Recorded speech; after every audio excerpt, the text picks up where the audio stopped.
아우디가 A6 이트론 세단과 외건형 아반떼를 출시했습니다. 아우디는 이트론 GT라는 스포츠 세단이 있지만은 실질적으로는 Q라고 붙은 차종에 다시 말해서 SUV 라인업에만 배터리 전기차가 있었습니다. Q4, Q6, 그리고 Q8 이런 정도입니다. 근데 아우디는 최근에 차명을 네이밍을 바꿨죠. 폴스는 내연기관차, 짝수는 전기차. 그러니까 A5는 가솔린차를 탑재하고 디젤 엔진 탑재하고 A6는 전기차 이런 형태로 간다는 거죠. 그 중에서 첫 번째 내놓은 전기 세단 A6 이트론의 공기 저항 계수가 0.2라고 발표했습니다. 그리고 외관형은 아반떼는 0.24. 그러니까 우리가 내연기관차 시절에는 보통 0.26, 28 이 정도로 굉장히 높다고 하는 평가를 했었는데 지금 전기차 시절을 들으면서 이 공기 저항 계수가 좀 더 굉장히 중요한 이슈로 부상하고 있습니다. 그것은 전기차 특성상 고속에서 전력 소모가 많은 그런 특성을 감안한 결과입니다.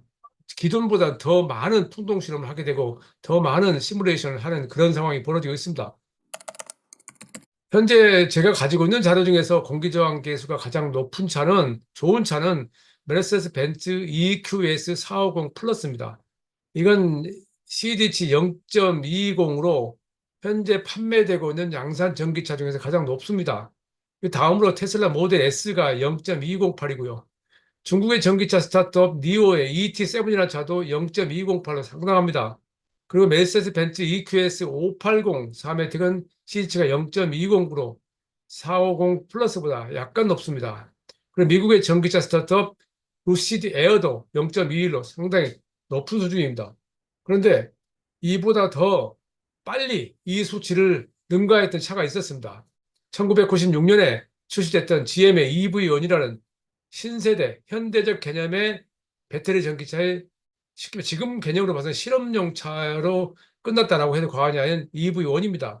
당시 이 EV1의 공기 저항 계수 CDC는 0.19였습니다. 이 차는 앞바퀴 굴림 방식으로 전기 모터가 앞쪽에 탑재되어 있었습니다.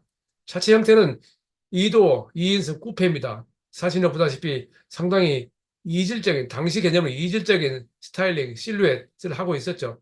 그때 볼 수 있는 것이 공차 중량이 1350kg으로 상당히 가볍습니다. 또 배터리도 지금처럼 NCM이나 다른 형태가 아니라 납축전지였었고 그것이 중간에 니켈 수소로 바뀌었습니다. 그럼에도 불구하고 제로백 가속 성능이 6.3초 당시 수준은 상당히 빨랐죠. 일회 충전 주행거리도 126km. 그렇게 지금 수준으로 높다고 할 수는 없지만은 처음 등장한 차치고는 상당히 높았죠. 그런데 그 차가 천문학적인 생산비 그리고 수익성 때문에 단종이 됐죠.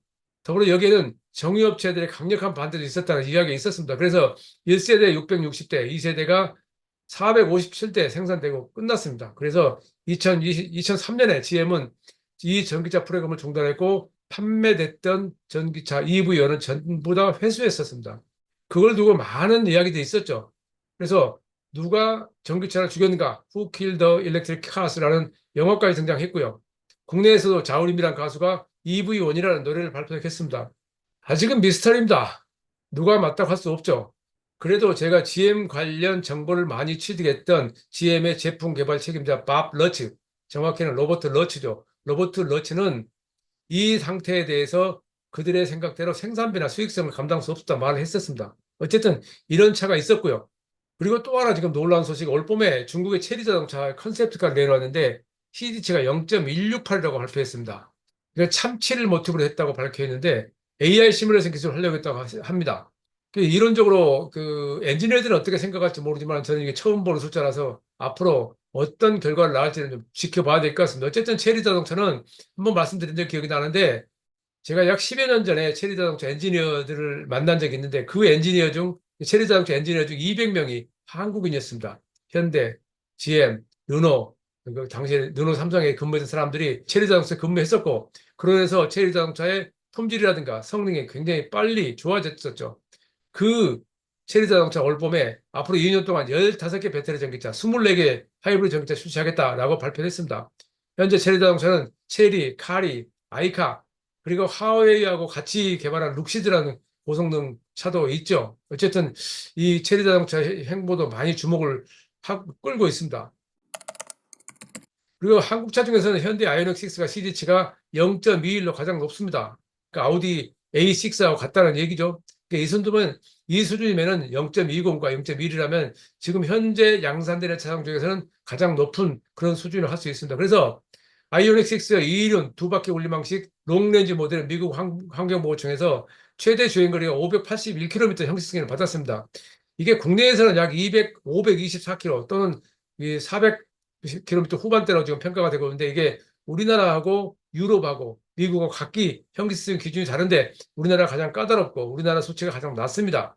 어쨌든 이 아이오닉6는 미국 정부가 운영하는 에너지 전략 사이트 퓨얼 이코노미에서 전비 기준 톱10 차량 중에서 가장 높다는 평가를 받기도 했었습니다.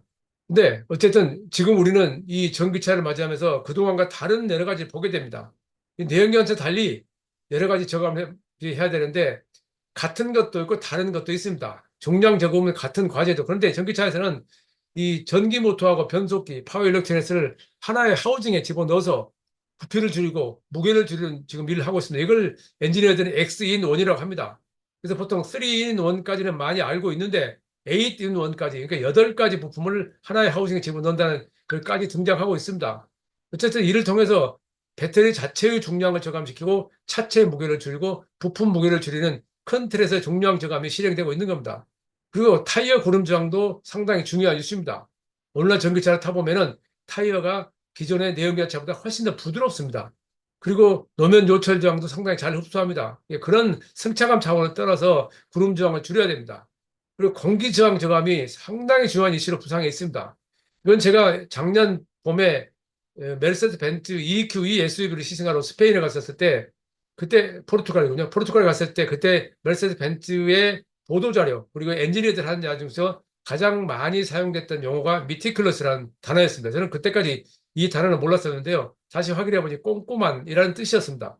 그러니까 아래쪽 그림에 보시다시피 벤츠는 그 많은 메이커들이 이 사이드 측면에 도 손잡이를 안으로 들어가게 만든다거나 그 휠 하우스 쪽에 공기 저항을 저감해서 이 주행거리를 늘린다거나 기아 자동차 EV3처럼 루프 스포일러 뒤쪽에 스포일러의 형상을 바꾸고 그 아래쪽에 차체를 직각으로 해서 뒤쪽에서 와류가 생기는 것을 방지하는 그런 형태의 다양한 꼼꼼한 노력들이 이루어지고 있습니다. 그리고 메르세데스 벤츠는 그 사이드 미러 자체의 공기 저항 계수도 계산을 해서 이 수치를 바꿔서 2km 주행거리를 늘렸다고 합니다. 여기서 꼼꼼하게라는 단어가 생각이 나죠. 지금 전기차에서는 1km, 2km 상당히 중요한 수치입니다. 그리고 기아 EV3가 이 리어 도어에 손잡이를 이런 식으로 매입형을 집어넣은 것도 마찬가지입니다.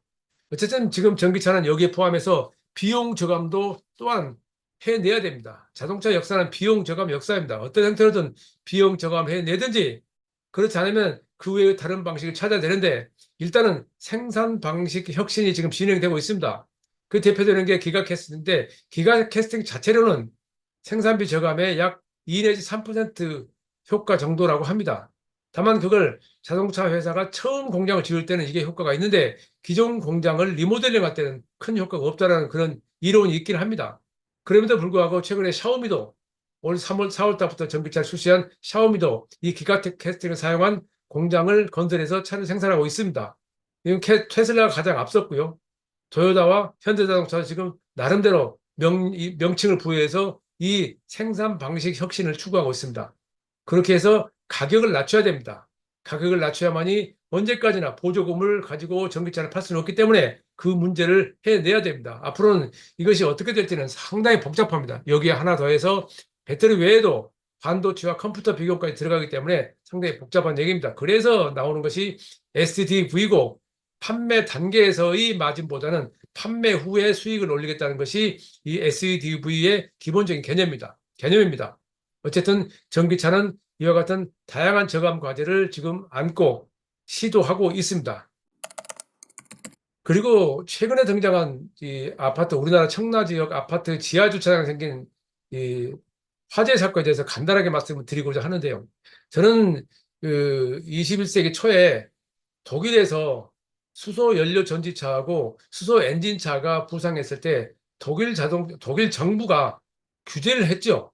지하 주차장에는 관련 수소 에너지차를 주차할 수 없다. 그리고 수소를 사용하는 자동차는 차 안쪽에 수소의 탄류 가능성을 생각해서 구멍을 뚫어라. 무슨 말이냐면 이런 문제가 대두했을 때 정부가 먼저 안전 규제를 만들었다는 겁니다.